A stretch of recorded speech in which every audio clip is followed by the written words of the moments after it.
Hello नमस्कार सिक्किम क्रनिकलमा यहाँहरू सबैजनालाई स्वागत छ।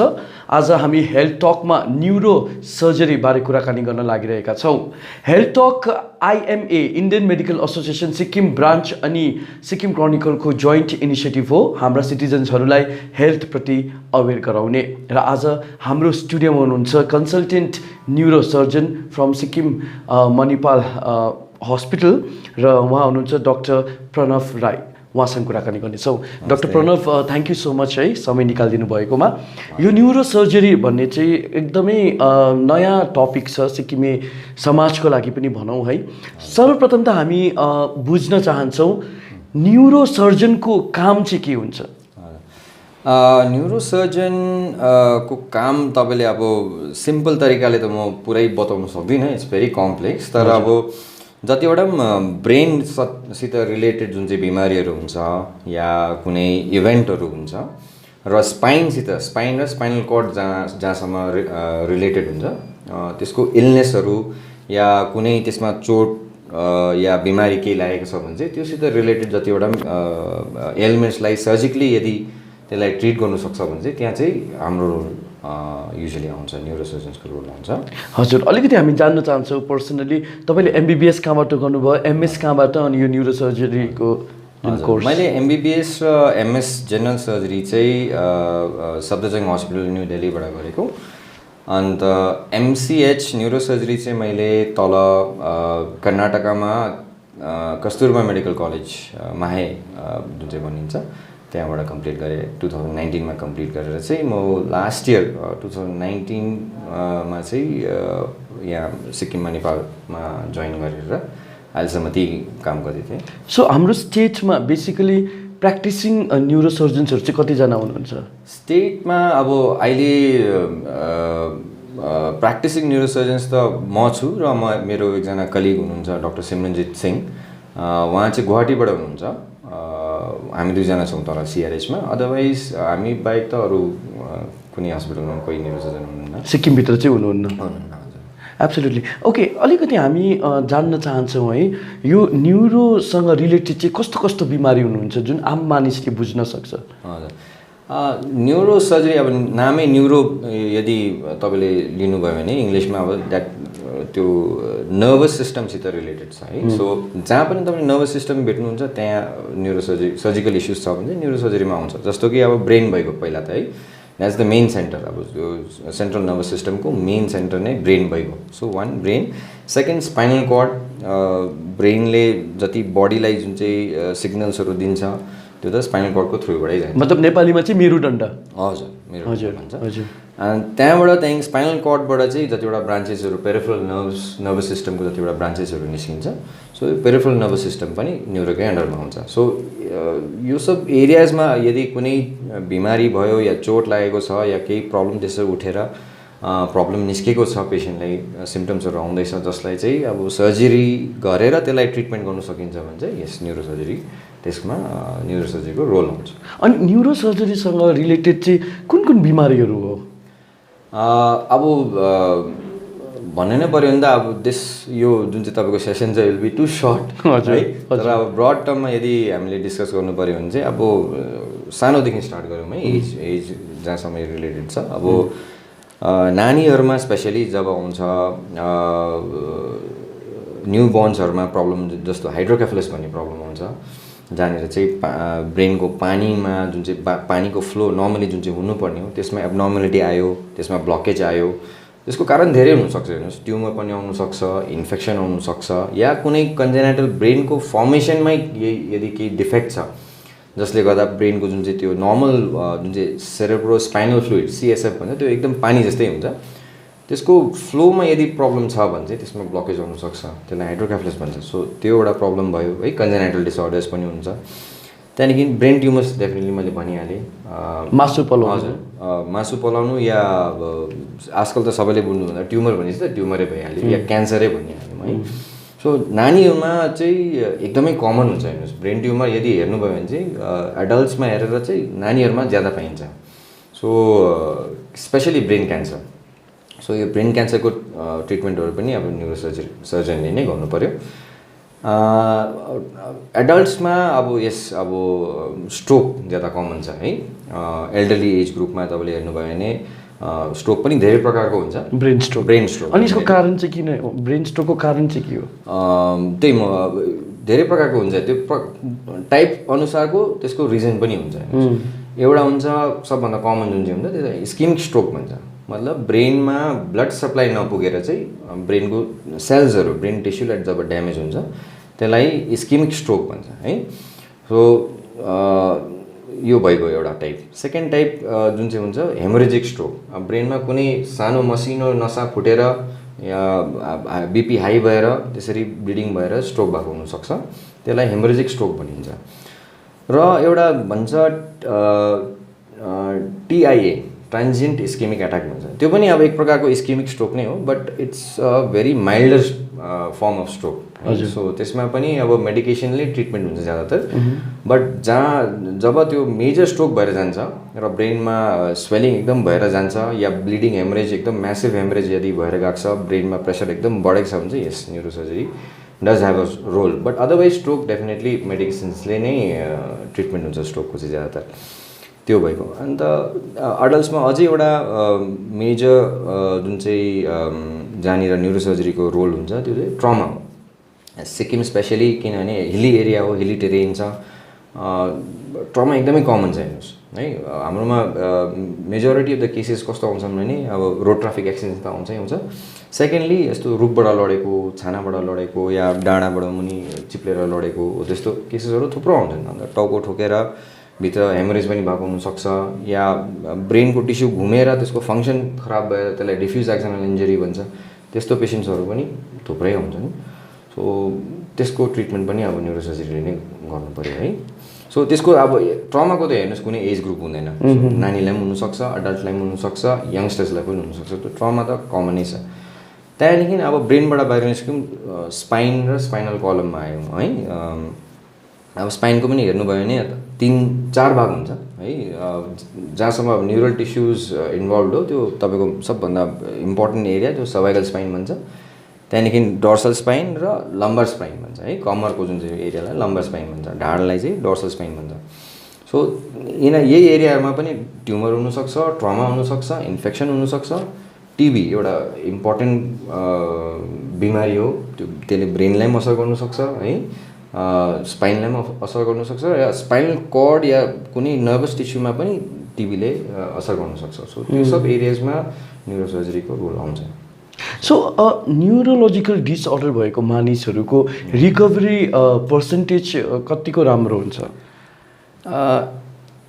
डिपेन्ड गर्छ। हेर्नुहोस् त्यो न्युरोसर्जरी जहाँसम्म अहिलेसम्म न्युरोसाइन्स जतिको एडभान्स भएको छ, अहिले न्युरल टिस्युलाई ड्यामेजबाट रोक्नुको लागि जति पनि ट्रिटमेन्ट हुन्छ त्यहाँसम्म मात्रै सीमित छ। हेर्नुहोस् एकखेप ड्यामेज भयो, ड्यामेज भएपछि त्यसलाई वापस गर्ने, त्यसलाई ठिक गर्ने त्यस्तो केही ट्रिटमेन्ट हुँदैन। त्यही कारण timing is key for any neurosurgery भनिन्छ है।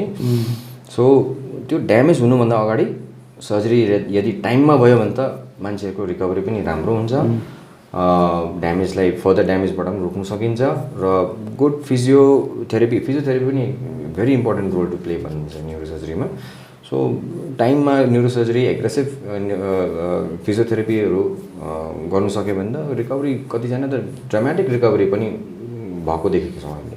इभन यहाँनिर सिआरआइसमा पनि हामीले कतिवटा पेसेन्ट्सहरू एकदम कस्तो भन्नु अब तपाईँको मर्बिड सिचुएसन्स जस्तोमा आएको देखेको छौँ, जहाँनिर चाहिँ इभन एज न्युरोसर्जन्स पनि हामीले पनि आशा छोडिसकेको थियौँ, तर हिँडेर फर्केर आएकोहरू पनि हामीले देखेको छौँ है। In a very short period of 1 year मैले 3-4 त्यसरी पेसेन्टहरू देखिसकेको छु। सो आशा छोड्नु सक्नु मेन त अब आशा राख्नु पऱ्यो। जुनै पनि पेसेन्ट आउँछ है, उसलाई जतिसक्दो टाइममा सर्जरी गरेर उसलाई बेस्ट जुन चाहिँ हाम्रो एफर्ट्स छ त्यो दिएर बेस्ट रिजल्ट्स निकाल्ने कोसिस गर्नुपर्छ। सो यु नेभर नो कस्तो पेसेन्ट कस्तो भएर निस्किन्छ है। सो त्यही कारण बेस्ट हाम्रो गऱ्यो भने चाहिँ धेरै पेसेन्टहरू राम्रो रिकभरी भएर निस्किने चान्स छ। धेरै वर्ष अघिसम्म अब जति पनि न्युरोलोजीसँग रिलेटेड अब इलनेसहरू छ यसको ट्रिटमेन्टको लागि चाहिँ बाहिर जानु पर्थ्यो, स्टेटदेखि बाहिर सिटिजमा गएर गर्नु पर्थ्यो। अहिले अब एटलिस्ट मणिपालमा यो फेसिलिटी छ है। कुन मतलब न्युरोलोजी यो सर्जरीसँग रिलेटेड चाहिँ सर्जरी यहाँ हुन सक्दैन जसको लागि चाहिँ हामी जानैपर्छ, कुन चाहिँ यहाँनिर हुन्छ? हजुर, यो आई थिङ्क यो तपाईँले राम्रो क्वेसन सोध्नुभयो। अब धेरै मान्छेहरूको अझै पनि मनमा डाउट्सहरू हुन्छन् है, अब कति बेला चाहिँ बाहिर जानुपर्ने, कस्तो सिचुएसन्समा या कस्तो बिमारी हुँदाखेरि चाहिँ अब यहाँ ट्रिटमेन्ट नगरेर रेफरल लिएर जानुपर्ने भन्ने क्वेसन्सहरू धेरै हाम्रो पेसेन्ट्सहरूले सोध्नुहुन्छ हामीलाई। जहाँसम्म अब रेफरलको कुरा आउँछ, हेर्नुहोस् अब यहाँनिर हामी 2 जना मात्रै छौँ। इट्स अ स्मल डिपार्टमेन्ट है, अब धेरै इक्विपमेन्ट छैन, सपोर्टिङ टिम छैन हामीसित अहिले। त्यसले गर्दाखेरि चाहिँ कतिवटा इक्विपमेन्टहरू पनि जरुरत पर्छ। जस्तो अब मैले अघि हामी डिस्कस गर्दै थियौँ है, एउटा त्यो ब्रेनमा एलोक्वेन्ट एरिया भन्ने एउटा एरिया हुन्छ। त्यहाँनिर जब त्यो ट्युमर्सहरू हुन्छ या कुनै बिमारी जसले गर्दाखेरि चाहिँ कसैलाई प्रब्लम हुँदैछ, सिम्टम्सहरू आउँदैछ, त्यो जग्गालाई अपरेट गर्दा यदि हामीले ब्रेनलाई ड्यामेज गर्दाखेरि पेसेन्टको एकदम बडीली फङ्सन्स जुन चाहिँ इम्पोर्टेन्ट बडीली फङ्सन्स छ, जस्तो कि बोली है, स्पिच जुन चाहिँ भन्छ या कन्भर्सेसन गर्नु सक्ने जुन चाहिँ शक्ति हुन्छ हो, त्यस्तो ड्यामेज हुनसक्छ। या त पेसेन्टको भिजन, दृष्टिमा कुनै प्रब्लम आउनसक्छ, या हात खुट्टाको जुन ताकत जुन चाहिँ छ त्यसमा ड्यामेज आउनसक्छ त्यो अपरेसन गरेर। र त्यसलाई बचाएर एकदम अपरेसन गर्नु पर्ने हो भन्ने हुन्छ त्यो इन्ट्रा अपरेटिभ मोनिटरिङ सिस्टम्सहरू हुन्छ धेरै। त्यसको एकदम महँगो इक्विपमेन्ट्सहरू, स्टेट अफ द आर्ट एकदम वर्ल्ड स्ट्यान्डर्डको इक्विपमेन्ट्सहरू चाहिन्छ। अब त्यो इक्विपमेन्टहरूमा अभाइलेबल अब यहाँ 2 जना मात्रै छौँ हामी, त्यो सानो डिपार्टमेन्टको गएर त्यो अभाइलेबल हुँदैन हाम्रोमा। सो त्यति बेला चाहिँ हामीले युजली बाहिरतिर रेफर गर्नुपर्छ। सेकेन्डली अब कतिवटा बिमारीहरू हुन्छ जसमा चाहिँ एउटा चिज हुन्छ इन्टरभेन्सन न्युरोसर्जरी भन्छ है। जस्तो कि अब कुनै नसामा यसरी बलुनिङ अफ दि भेसल्स जुन चाहिँ भन्छ नि, नसा फुलिएर त्यो पड्केर जब ब्लिडिङ हुन्छ त्यसमा यदि अपरेसन गर्नु सक्दैनौँ भने युजली त्यसमा क्लिप लगाउनु सक्नुपर्ने हो। अपरेसन ओपन सर्जरीमा चाहिँ क्लिप लगाउन सकिन्छ, तर यदि अब एन्जियोग्राम गर्दाखेरि त्यो एकदमै अपरेसन नगर्नु सक्ने जस्तो भयो र भित्र नसाकै भित्रबाट अपरेसन गरेर त्यसलाई ब्लक गर्नु सकिन्छ कसरी भन्यो भने चाहिँ यस, त्यसको पनि फेसिलिटी हाम्रोमा छैन। त्यस्तो सिचुएसनमा चाहिँ हामी बाहिर रेफर गर्छौँ। But 90 to 95% of the time usually हामीले यहाँ नै पेसेन्टलाई म्यानेज गर्न सक्छौँ। ओन्ली 5 to 10% अफ द पेसेन्ट्सलाई चाहिँ यस एडभान्स्ड हो त्यस्तो टेक्निक्सहरू या इक्विपमेन्ट्सहरूको जरुरत पर्छ, त्यति बेला चाहिँ हामीले बाहिर रेफर गरिदिन्छौँ। भर्खरै तपाईँहरूको डिपार्टमेन्ट मिडियामा धेरै चर्चामा थियो है, किनभने तपाईँहरूले एउटा सक्सेसफुल सर्जरी गर्नुभएको थियो। एकजना युवकको ब्रेनबाट तपाईँले बुलेट निकाल्नु भएको थियो। आइएम स्योर यस्तो धेरै केसेसहरू छ है, केस स्टडीहरू छ। अलिकति यो केसको बारेमा भनिदिनुहोस् न। हजुर, यो पेसेन्ट चाहिँ 16 सालको एकजना यङ केटा अस्तिको लास्ट मन्थ लिएर आउनु भएको थियो उहाँको फ्यामिलीले। अन्त 3 months अगो चाहिँ उहाँले घरमै युट्युबहरू हेरेर कता भिडियोजहरू हेरेर चाहिँ घरमै अब कमन इक्विपमेन्ट्सहरू लिएर, जस्तो कि पाइप, माचिसको सिङ्काहरूबाट त्यो बारुस उसले निकालेर र त्यो माछा मार्ने सिसा जुन चाहिँ पाउँछ त्यो सब बनाएर उसले बुलेट बनाएछ र बन्दुक पनि बनाइहालेछ है। अन्त घरमै उसले ट्राई गर्ने हुँदाखेरि चाहिँ त्यो ब्याकफायर भएर चाहिँ बुलेटले ब्रेनमा मतलब इन्जरी भएछ। तर अब लकी भनौँ, अब अनफर्चुनेट द्याट उसले त्यो ट्राई गर्यो, तर fortunate that he didn't die है। त्यति बेला उसको लाइफलाई चाहिँ केही भइहालेन। सो ऊ स्टेबलै हुँदाखेरि चाहिँ उसले डरको कारणले हो कि के कारणले हो, उसले अब त्यसै लोकल दबाई खाइबसेछ। उसको होसमा पनि केही प्रब्लम आएन, हात खुट्टामा पनि केही कमजोरी आएन। अनि 3 महिनासम्म उसले त्यतिकै antibiotics, local over the counters antibiotics या पेन मेडिकेसन्स लिँदै बस्यो र चाहिँ उसलाई केही भएन 3 महिनासम्म चाहिँ। त्यहाँदेखि उता चाहिँ उसलाई ज्वरो आउनु थालेछ, फिभर है, हाई ग्रेड फिभर, अन्त हेडेक, भमिटिङहरू स्टार्ट भएछ। अन्त एकदमै खराब कन्डिसन हुँदाखेरि चाहिँ लास्टमा चाहिँ फ्यामिली मेम्बर्सहरूले चाहिँ मणिपालमा लास्टमा लिएर आउनुभयो र हामीले स्क्यान गरेर हेर्दाखेरि चाहिँ एउटा मेटालिक अब्जेक्ट देख्यौँ सिटी स्क्यानमा। त्यहाँदेखि हामीले बादमा हिस्ट्री फेरि राम्ररी उहाँसित डिस्कस गर्दाखेरि चाहिँ यस पहिला चाहिँ मैले यसरी बन्दुक बनाएको थिएँ घरमा अन्त ब्याकफायर हुँदाखेरि चाहिँ यसरी इन्जरी भएको थियो भनेर भन्नुभयो सो त्यसको अराउन्ड चाहिँ पुरा पस एकदम डेभलप भइसकेको थियो है लेफ्ट साइड ब्रेनमा एकदम ठुलो पस एब्सेस जुन चाहिँ भन्छ पिप हजुर पिप जामेर एब्सेस फर्मेसन भएको थियो हो त्यसले गर्दा चाहिँ ब्रेनमा एकदम धेरै प्रेसर भइरहेको थियो त्यो पस र एब्सेस फर्मेसन नहुनु भने त प्रब्लली उसलाई केही हुने पनि थिएन अन्त त्यो बुलेटले त्यस्तै त्यसको अराउन्ड क्याप्सुल फर्मेसन भएर चाहिँ युजुअली त्यो बुलेटले दग्दिँदैन तर त्यो इन्फेक्सन भइदिएकोले गर्दा चाहिँ उसलाई प्रब्लम भयो सो हामीले अपरेट गऱ्यौँ 5 to 6 आवर्सको सर्जरी थियो त्यो बुलेट पनि निकाल्यौँ त्यसको वरिपरिको एब्सेस पनि हामीले निकाल्यौँ एकदम डिफिकल्ट केस थियो एन्ड लकिली भनौँ है हामी पनि we were fortunate that after the surgery was absolutely fine उसको धेरै डेफिसिट्सहरू पनि भएन हातखुट्टा पनि एकदम उसको केही डेफिसिट्स भएन ऊ राम्रै हिँड्नु सक्दै थियो आफै खानु लाउनु सबै गर्नु सक्दै थियो अलिक दिन चाहिँ हामीसित बस्नु पऱ्यो एन्टिबायोटिक्स दिनु पऱ्यो हामीले एज पर लिट्रेचर जुन चाहिँ अब हाम्रो बुक्समा बताउँछ 4 to 6 weeks एन्टिबायोटिक्स दिनु भन्छ त्यसमा सो त्यो कोर्स भेटेपछि चाहिँ then he was discharge in a very stable condition so recently discharge भएर जानुभयो अर्को कुनै यस्तो इन्ट्रेस्टिङ केस छ इन्ट्रेस्टिङ केसमा एउटा हामीले रिसेन्टली स्पाइन केस हामीले रिसेन्टली अपरेट गरेको थियौँ इन्ट्रेस्टिङ भन्नुमा पनि के छ भन्दाखेरि चाहिँ इम्प्लान्ट्स जुन चाहिँ हुन्छ नि त्यसको युज भयो त्यसमा है एउटा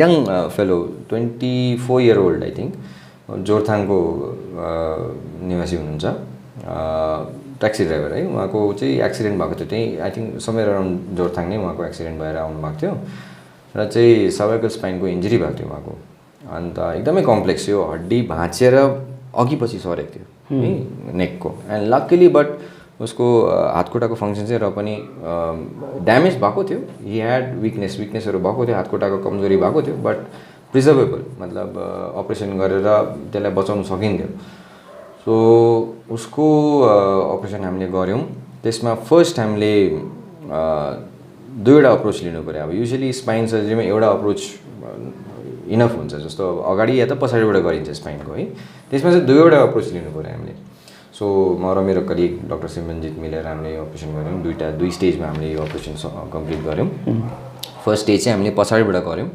त्यसमा चाहिँ जतिवटा पनि हड्डी छ यो सर्भाइकल स्पाइनको जहाँनिर फ्र्याक्चर भएको थियो त्यसलाई हामीले स्क्रुज रड्स लगाएर त्यसलाई त्यसको आफ्नो नर्मल पोजिसनमा ल्यायौँ अनि जुन चाहिँ प्रेसर थियो स्पाइनल कर्डमा त्यो हटायौँ त्यहाँदेखि सेकेन्ड स्टेजमा आफ्टर फ्यु डेज फेरि एउटा सर्जरी गऱ्यौँ अगाडिबाट गऱ्यौँ त्यसमा चाहिँ जुन चाहिँ एकदमै अगाडिको जुन चाहिँ भर्टिब्रा फ्र्याक्चर भएर एकदम ड्यामेज भइसकेको थियो त्यसलाई रिमुभ गरेर त्यसको जग्गामा वी प्लेस्ड अ केज त्यो एउटा टाइटेनियमको केज हुन्छ किन अब त्यसलाई छोड्नु सकिँदैन हेर्नुहोस् पछाडिबाट मात्रै अपरेसन गऱ्यो भने पछि नेक चाहिँ कुप्रो भएर जाने डर हुन्छ सो त्यसको जग्गामा हामीले एउटा त्यसको रिप्लेसमेन्ट भर्टिबल बडी नै डल्लै एक्सर्साइज गरेर चाहिँ त्यसको जग्गामा हामीले एउटा केज प्लेस गरिदियौँ सो द्याट उसको नेक चाहिँ स्ट्रेट भएर बसोस् भनेर so that was one complex surgery है हामीले जुन चाहिँ पर्फर्म गऱ्यौँ सो कति टाइम लाग्यो यो सर्जरीमा तपाईँ राउन्ड अबाउट पेसेन्ट हामीसित त फर्स्ट जुन चाहिँ अपरेसन थियो त्यो त 3-4 आवर्समा कम्प्लिट भयो सेकेन्ड सर्जरी वाज कम्प्लेक्स त्यो चाहिँ अराउन्ड 6-7 आवर्स लागेको थियो हामीलाई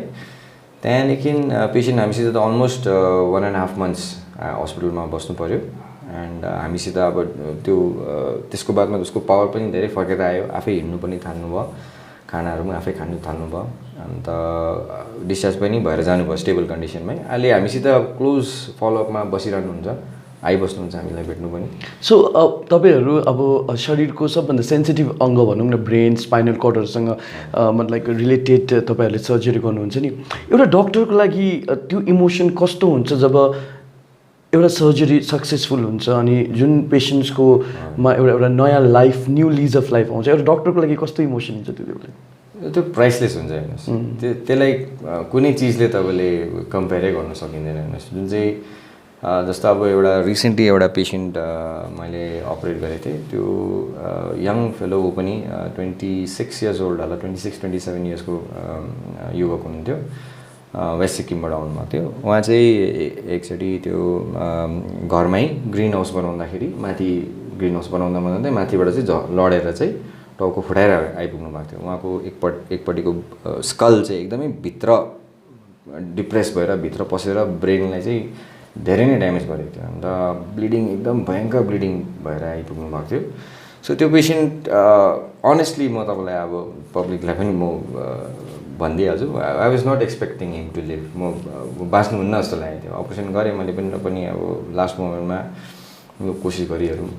उसको यङ वाइफ हुनुहुन्थ्यो, नानी पनि रहेछ है, कोसिस गरौँ, यङ पेसेन्ट हो, बाँच्छ कि है के भन्नु सकिँदैन। अपरेसन एकदम डिफिकल्ट थियो, एकदमै ब्लिडिङ रोक्नु एकदम साह्रो पऱ्यो। 7-8 पाइन्ट्स ब्लड लाग्यो अन्त धेरै दिन आइसियु त्यसमा। अन्त आइसियुमा बस्दा पनि भेन्टिलेटरमा धेरै दिन डिपेन्डेन्ट भएर बस्नुभयो। बट फाइनली बाँच्नुभयो है, to my surprise and my good fortune भनौँ है, बाँच्नुभयो। अन्त बादमा त्यो हड्डी त हामीले हटायौँ त्यति बेला, किनभने ब्रेनलाई फैलिनु जग्गा दिनु पऱ्यो। बादमा त्यो हड्डी वापस पनि सेकेन्ड सानो सर्जरी गरेर वापस पनि लगायौँ। रिसेन्ट फलोअपमा चाहिँ हिँडेर आउनुभयो त्यो पेसेन्ट हो। अन्त अब इभन दो अब लेफ्ट साइड ब्रेन थियो, अगेन त्यो एलोकेन्डी एरिया मैले तपाईँलाई भने त्यो ड्यामेज त भयो। अब उहाँको बोलीमा चाहिँ डिफेक्टिभ छ, आफूलाई एक्सप्रेस गर्न सक्नुहुन्न। बट हिँडेर आएको देख्दाखेरि जुन चाहिँ त्यो खुसीको अनुभव, अब यो पेसेन्ट कस्तो थियो, कस्तो कन्डिसनमा, नबाँच्ने कन्डिसनमा आएको थियो र चाहिँ एकदम बाँच्नु मात्रै होइन हिँडेर फर्केर आउनुभयो भन्दाखेरि चाहिँ एकदमै अब त्यो वाइफको जुन चाहिँ एक्सप्रेसन थियो है, जुन खुसी उहाँको अनुहारमा देखिने प्राइसलेस हुन्छ। त्यसलाई अब डिस्क्राइब गर्नै अब एकदम मुस्किल हुन्छ, त्यो त पोसिबलै हुँदैन। सो अब यो न्युरो सर्जरीको एडभान्समेन्ट बेसिकली इन्डियाको कन्टेक्स्टमा कुराकानी गर्दाखेरि कुन चाहिँ लेभलमा छ? India is at par with most of the countries. राम्रो छ। हजुर, we are lacking behind with technology, म डेफिनेटली म मान्छु। बट तपाईँले वर्ल्डको न्युरो सर्जरीको यदि हिस्ट्री हेर्नुभयो भने India has always been very close to अब अमेरिका नै छ। हेर्नुहोस् अहिले त वर्ल्डको अब जुन चाहिँ हामीले मोडर्न मेडिसिन प्र्याक्टिस गर्छौँ, इट इज अमेरिकाबाट नै अब स्टार्ट भएर आएको। अन्त वर्ल्डको फर्स्ट रियल जुन चाहिँ न्युरोसर्जन हो डक्टर हार्वी कुशिङ, उहाँ पनि मतलब युएसकै हुनुहुन्थ्यो है।